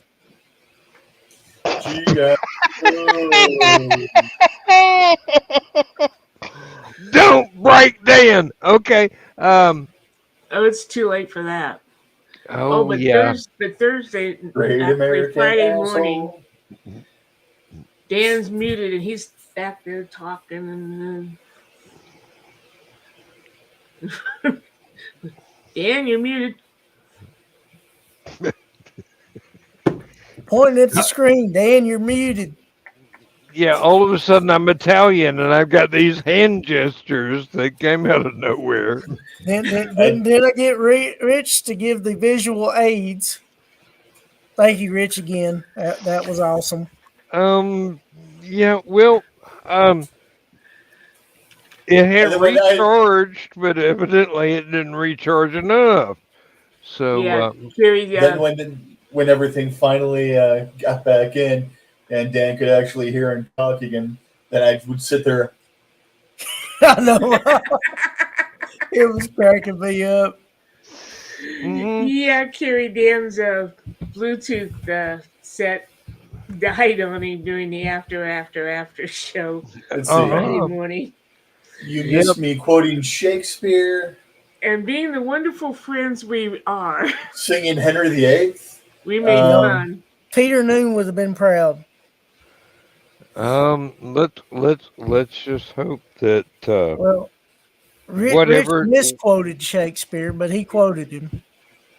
whatever showed I up didn't say I quoted him well.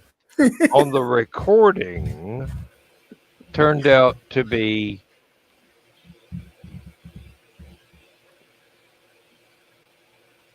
well, let's just say pet friendly. I'm sorry, but there are euphemisms that I would like to use, but they ain't here right now because we are still live, and Kiri's not Maybe wearing he's not the. going to keep the car. Hey, you know, y'all have experienced me with no filters, Yep. and Donna keeps going more, more, more. It's entertaining. It's almost as entertaining as getting Joe shit faced. Oh, All right, and for Kiri. that is. I'm sorry. Imagining Joe like last year on Sunday night. No, Hoopy Dooby. I'm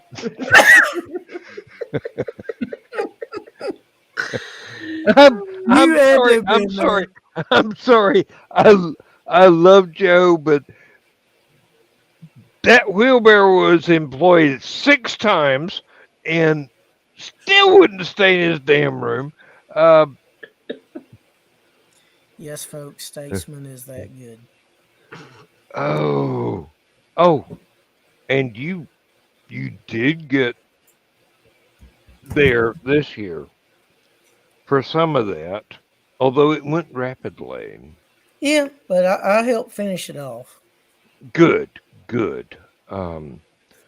And Lindsay's going. You're bringing liquor home from the convention?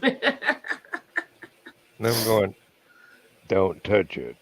Your life depends on this. It's deadly.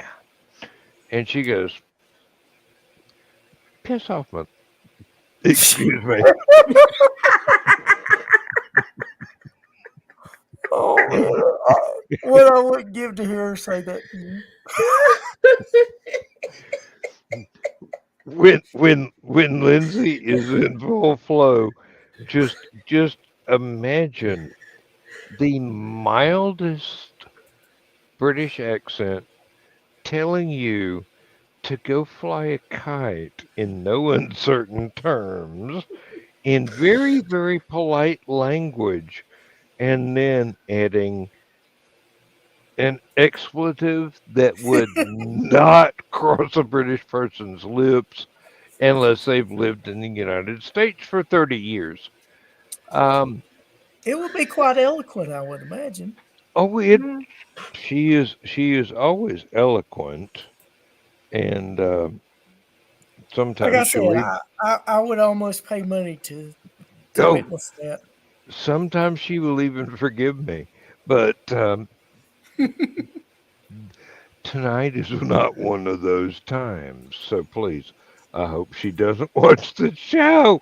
Um, oh, let me see. Oh, we are 9 minutes away from the official beginning of the after show of the after show.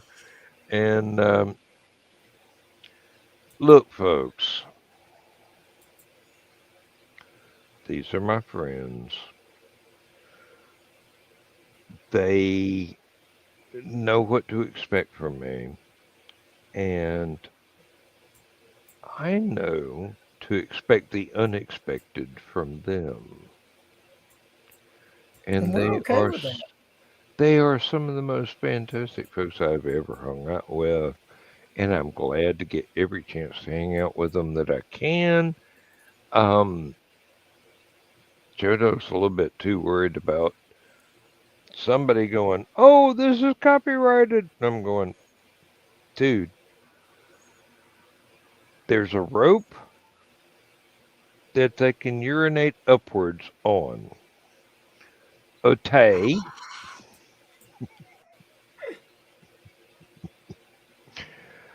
I don't worry about anything, and that is probably my biggest problem. I don't care. The world can be on fire, and I will go, did I remember to buy marshmallows? Seriously. Mm. And Chris can tell you, I have nothing left to lose. I have nothing left to give. I don't care anymore. I'm an old man, and oh, I'm now officially an old man. Legally, I'm an old man. I'm a pensioner. I've only got 236 days left to work, Yep. Then you'll have all and the time in the world to write.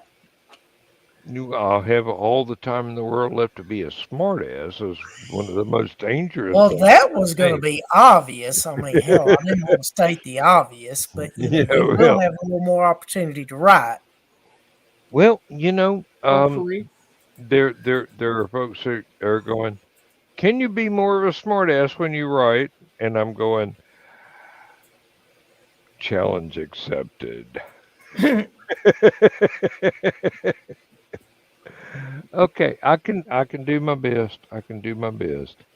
There are things that I will write. There are things that I won't write. There are things that I come up with and I go, I'm not the best suited person to write this story. And I will tell my friends and go, have fun. And the idea I dreamed up about the two people that didn't want to have affairs fooling around on their partners and decided to write a book about what they would do if they could do. I've turned over that idea. It's not mine anymore. It belongs to Donna. It belongs to Michaela. It belongs to Carl. It belongs to whoever else in the group is a writer and wants to play games with it. Um, I come up with ideas as fast as a Pharaoh card dealer hides the red coin when they're playing three card monte. But no, seriously, I'm not trying to cheat anybody. I'm just trying to um, unload all the crap that winds up crossing my mind before it's my time. I mean, seriously, one of these days I'm not going to be here. Well, hopefully that's several decades off. Hopefully, that's at least 3/4 of a century, if not half off. Yep. I do have longevity in the bloodline, so That's good. y- We got all these years to talk about music still. oh Lord, yeah. Oh, there was a wonderful thing about the B-52s that was on one of the video channels. You should watch that one. It was on Professor of Rock. Yeah. Do check that out because he got to interview.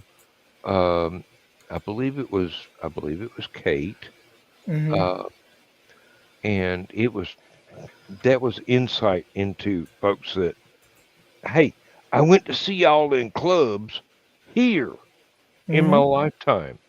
So you know, it was very very interesting. But Well, I there's don't think it got mentioned at Stupid O'Clock, but when you were talking about radio stations, mm, WRAS in Atlanta, Album 88, it may have changed names since then, but that was Georgia State's student run radio station. As far as I know, it is the only 100,000 watt radio station that's completely run by students. um WUOG is another low powered station. Now, as for run by students, I think we screwed that up in the 70s. It was an April Fool's Day, Hmm. and the kids manning the radio station locked the door from the inside Hmm. and played Autobahn by Kraftwerk for 24 hours.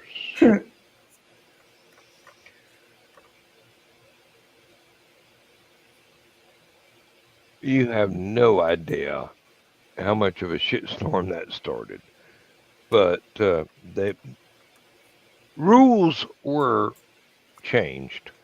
Yeah. So, um, as much as I love that album, Mm. uh, even I'm not going to listen to it for more than 20 minutes at a time. Yeah.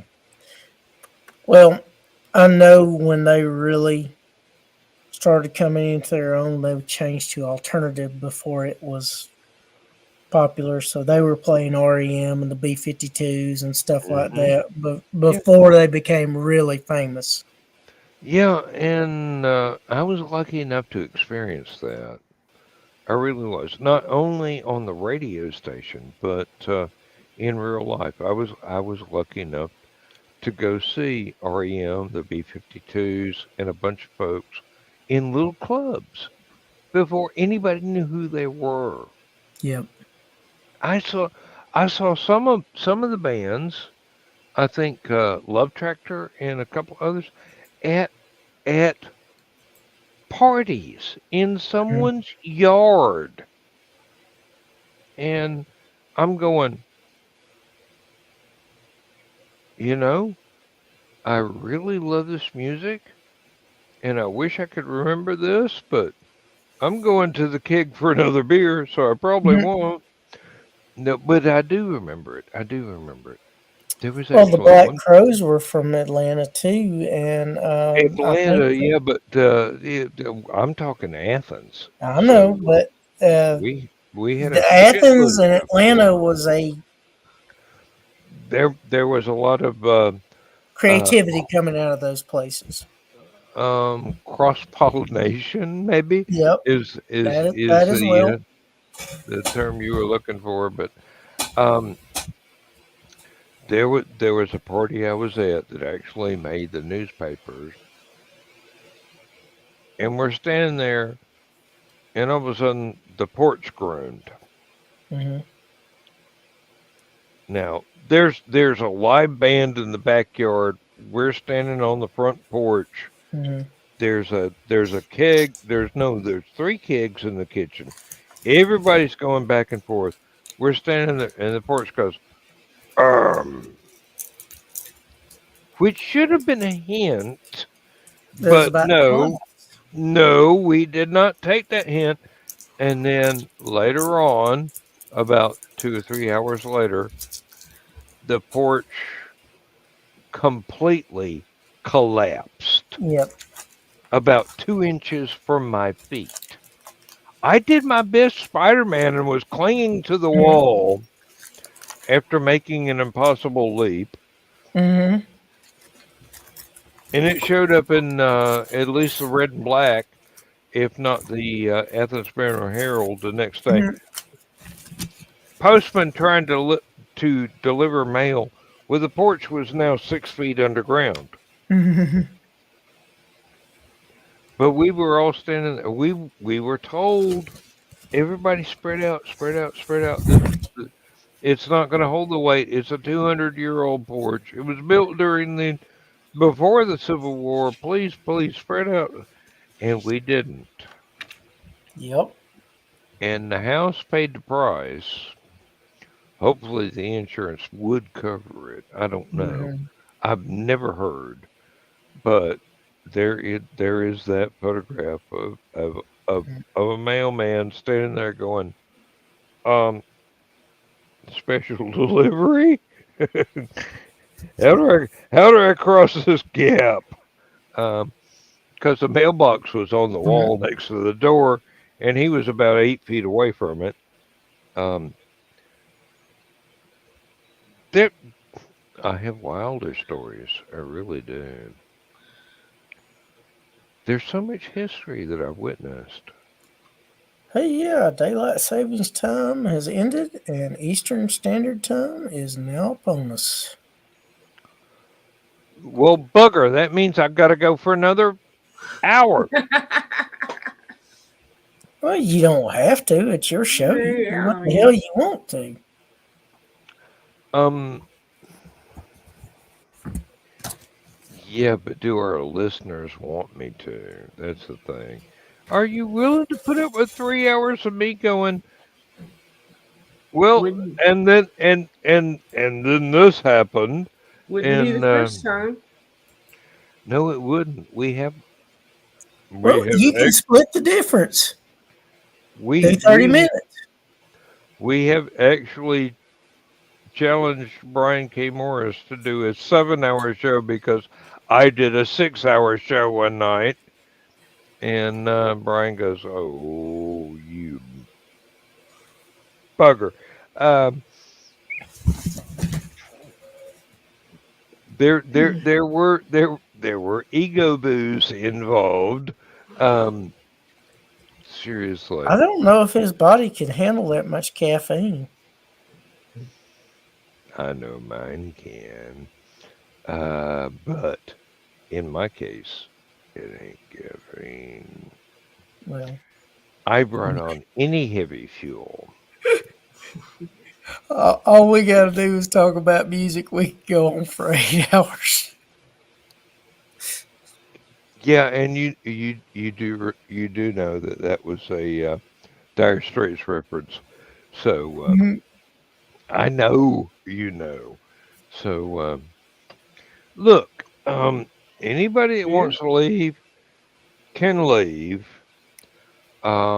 You won't be escorted to the door and told not to come back because next week we will return. Um, if you have a bedtime, please act responsibly. I certainly won't, but you should, if you have a bedtime, observe it. Otherwise, your parents are going to go, "Oh, we bought your album." No, no, no. I mean,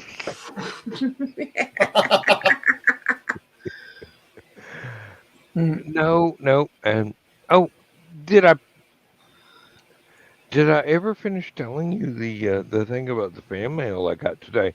There's a guy that was looking for more Tom Darby stories, and he went to Amazon and he goes, "Well, this is all the stuff I've already got." And I go, "Well, my publisher, his family had some really unfortunate stuff go down, so he's kind of behind on putting it out.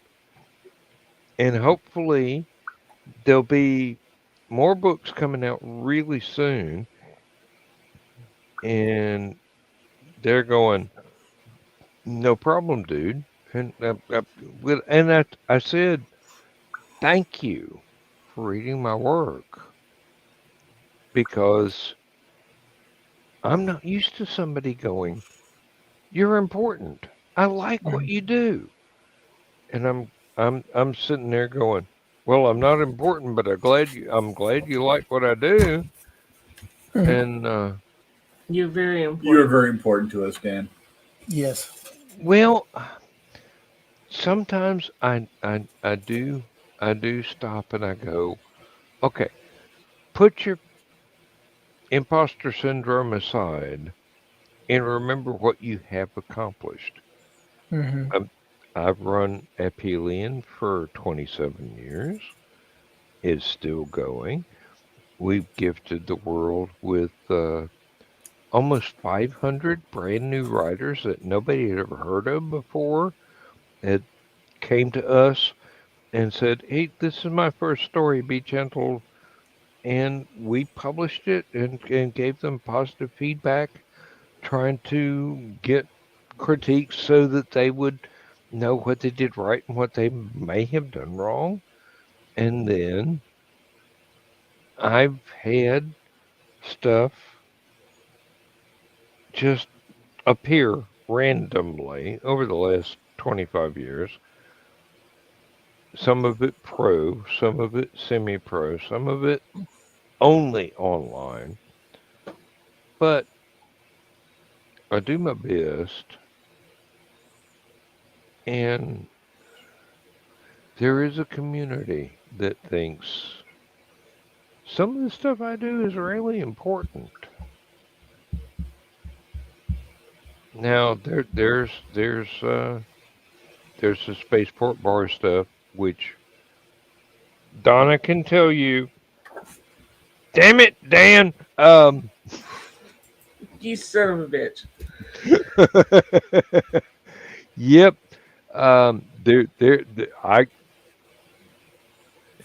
I can turn a plot twist into a complete, uh, well, not a donut, but at least a Mobius strip.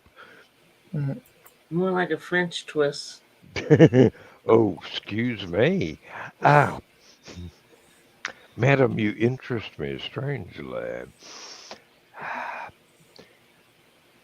But it's not all about me. I mean, this is not about me. This is Last Man Standing.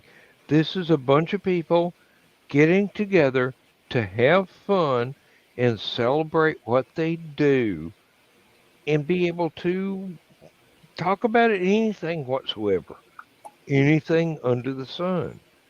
And sometimes that's adult, and sometimes it is PG. everything. Yeah, it's everything. And Hmm. it encourages folks. It is, oh, what is the word I'm looking for, Chris? It's not, Informative. well, yes, it is informative. It's Educational. it's not a Yeah. Hmm. standard that you should meet. It is just fun. That's the main reason I do it. It's Yep. fun because I get to meet all these people, Rich, Chris, Donna, and there are a lot of others that are not here tonight. And I'm going, if my world did not include these folks, I would be a very, very poor person. Thankfully, my world does include these folks, and I am a very ex- what is the word? Experientially rich person because hey, they're my friends, and for some reason they put up with me. Maybe It's I'm enter- because you're fun, like the show is. Hmm. maybe I'm entertaining. Maybe I'm off in left field, but you know, And sometimes we're just wondering what you're going to think of next when you're trying to explain something. well, you know. Right? Donna's looking at that one. Trying to figure out what I can say next is one of those challenges that probably needs a one of those. Oh, it's not even going to be a bingo board. It's going to be a spinning wheel of what the hell is he going to do? What's next? Mm-hmm. What's this And do? the answer is keep watching, because Mhm. half the fun of being me is not knowing what I'm going to say the next minute. Improv is my business. Why do you think people keep coming back for more? That's part of the excitement and draw. Well, it's too bad we're not monetized, because I'd go, give me $1 if you can guess what I'm going to say next, and half the people would still give me $1. Yep. But that's neither here nor there. But no, this isn't all about me. This is not me being trying to promote my work. This is me having fun with my friends. So I hope you've enjoyed it. We're already 12 minutes into the next after show, and I am going to need another beer real quick. So we're going to tell the bedtime story. And if you haven't seen the bedtime story yet, you're in for a treat. Go good, guys. Oh, good guys. And excuse me, but bad guys, you're outclassed. And Rich is already ready. He's got the helmet on.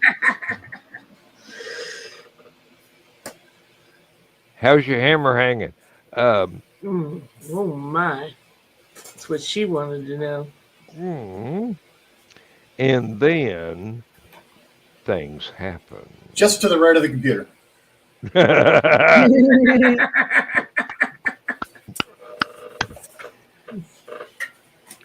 If you watch the bedtime story, folks, you'll know why I say go good, guys.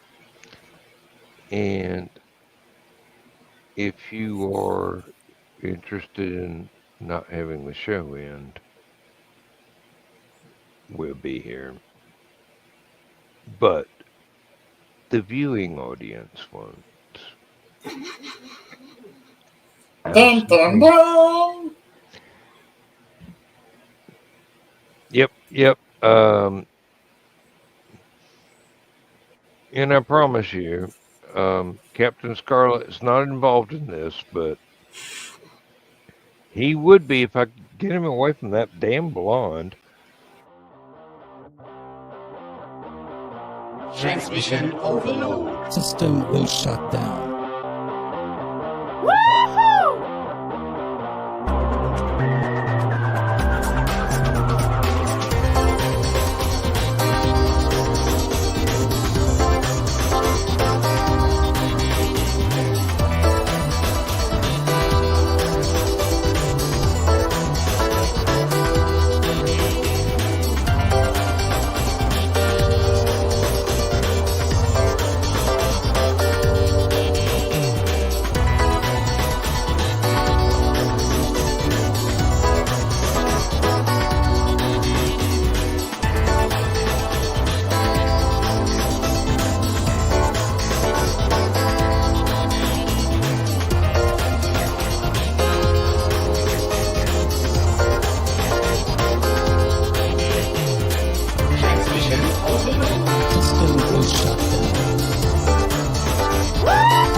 System will shut down. System